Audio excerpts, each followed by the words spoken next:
प्रयागराज में एक राजा था। वो हर 5 साल में प्रयागराज जाता और अपनी सारी संपत्ति दान कर देता था। क्या थी वजह? क्या राजा इतना दानवीर था?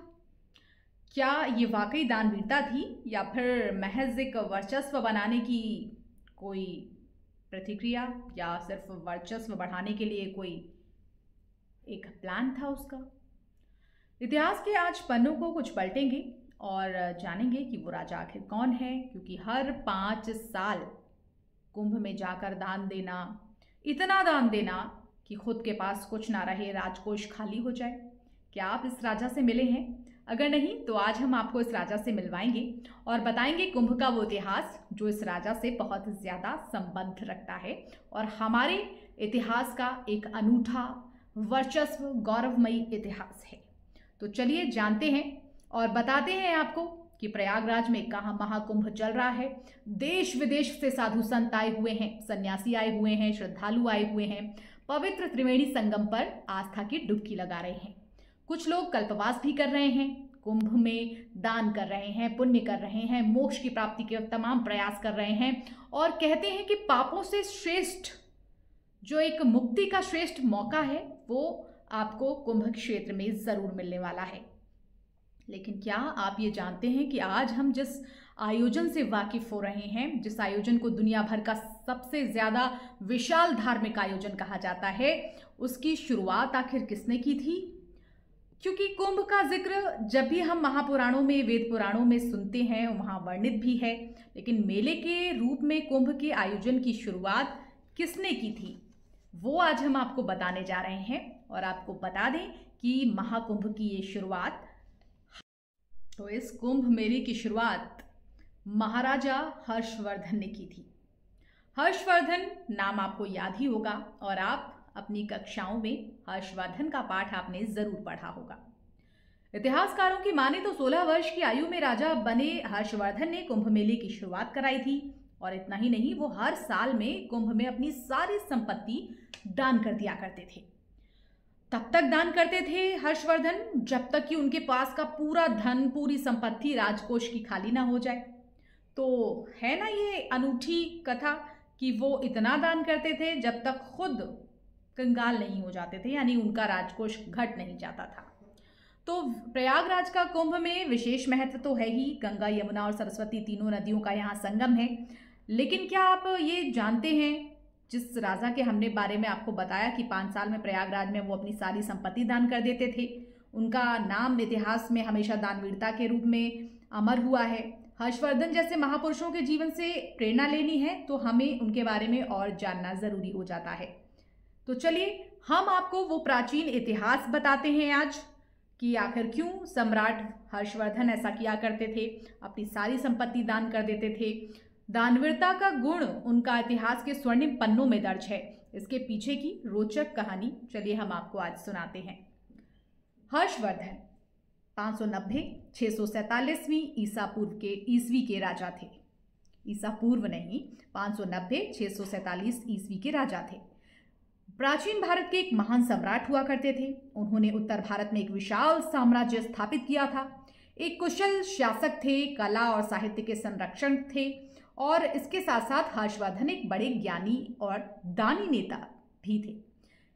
तो चीनी यात्री ह्वेन-सांग ने अपने यात्रा वृत्तांत जितने भी लिखे हैं उसमें महाराज हर्षवर्धन का जिक्र किया है और इस जिक्र में उन्होंने हर्षवर्धन की दानवीरता का जिक्र किया है।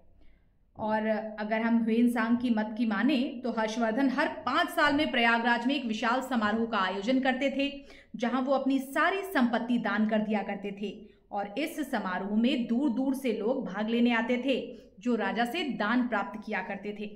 बता दें कि हर्षवर्धन 590-647वीं ईस्वी के प्राचीन भारत के सम्राट हुआ करते थे। उन्होंने उत्तरी भारत के कई इलाकों में सुदृढ़ साम्राज्य स्थापित किया था और अगर देखा जाए तो पंजाब छोड़कर उन्होंने समस्त उत्तरी भारत पर अपना आधिपत्य स्थापित किया था और राज्य किया था। हर्षवर्धन को भारत का आखिरी सम्राट भी माना जाता है, ये भी आप भली भांति जानते होंगे और इसके बारे में भी आपने जरूर पढ़ा होगा। लेकिन उत्तरी भारत के इलाकों में उन्होंने सुदृढ़ साम्राज्य किया, पंजाब के इलाकों को छोड़कर। ऐसे में उन्होंने उत्तर भारत को एक सूत्र में बांधने की कोशिश भी की थी। और अब करें अगर हम सम्राट हर्षवर्धन के दान का जिक्र, तो प्रयागराज में राजा हर्षवर्धन ने खूब दान दिया था। दान देने से पहले वो क्या करते थे? भगवान सूर्य, शिव और बुद्ध की उपासना किया करते थे। इसके बाद ब्राह्मण, आचार्य, दीन, बौद्ध भिक्षु इनको दान दिया करते थे। दान देने के क्रम में वो अपना पूरा राजकोष खाली कर देते थे, यहाँ तक कि अपने राजसी वस्त्रों का भी दान कर देते थे। और कुछ जगहों पर ऐसा बताया जाता है कि हर्षवर्धन संपत्ति को 4 भागों में बांटते थे, जैसे शाही परिवार, सेना प्रशासन, धार्मिक निधि और गरीबों के लिए। हर्षवर्धन न केवल धन संपत्ति का दान करते थे, बल्कि वो अपने वस्त्र, आभूषण तक दान कर देते थे। और वो तब तक दान करते रहते थे जब तक कि उनके पास कुछ न बचे। सम्राट हर्षवर्धन तब तक दान कर दिया करते थे, तब तक दान देना निरंतर जारी रखते थे जब तक उनके पास कुछ नहीं बचता था। यहाँ तक कि उनके वस्त्र तक नहीं बचते थे, आभूषण की बात तो दूर। और ऐसे में वो अपने पुराने वस्त्र पहना करते थे या फिर अपनी बहन से मंगाए हुए पुराने वस्त्रों को धारण करते थे। और उनकी इस दानवीरता की कथाएं आज भी हम देखते हैं, प्रचलित हैं, और ये कथाएं लोगों को काफ़ी प्रेरित करती हैं।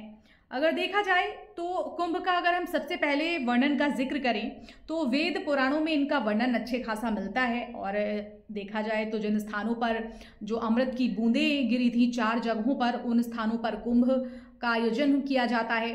और अमृत कलश की जो बूंदें थी जहाँ जहाँ गिरी, वहीं पर हम लोग कुंभ का आयोजन देखते हैं। और इतिहास द्वारा जो हमारे इतिहास में दर्ज है, इतिहासकारों ने जो दर्ज किया है कि कुंभ मेले के पुराने लिखित साक्ष्यों के माने तो इसका इतिहास जो है 2000 साल से पुराना है। कुंभ का जिक्र चीनी यात्री ह्वेनसांग ने भी किया था राजा हर्षवर्धन के वक्त, यानी कि 6ठी शताब्दी ईस्वी में उन्होंने जिक्र किया। ह्वेनसांग ने जो कन्नौज में आयोजित भव्य सभा का उसमें उल्लेख किया है, जिसमें हजारों भिक्षु हिस्सा लिया करते थे। हर 5 साल में महामोक्ष परिषद के नाम से एक धार्मिक उत्सव आयोजन होता था। हालांकि यहाँ सूचना जो है हमें मिली वो सिर्फ मान्यताओं और जानकारियों पर ही आधारित है। और यहाँ ये बताना भी बहुत ज़रूरी है कि हम ऐसी किसी जानकारी की पुष्टि नहीं करते हैं, और ऐसी किसी भी जानकारी या फिर जो मान्यता है वो अमल में लाने से पहले आपको संबंधित विशेषज्ञ से भी सलाह लेनी होगी। लेकिन हाँ, इतना तो तय है कि महाराज जो सम्राट हर्षवर्धन थे वो कुंभ में ज़रूर दान दिया करते थे। और दान की दशा ऐसी थी, दानवीरता उनकी ऐसी थी कि वो अपना सब कुछ दान में दे दिया करते थे।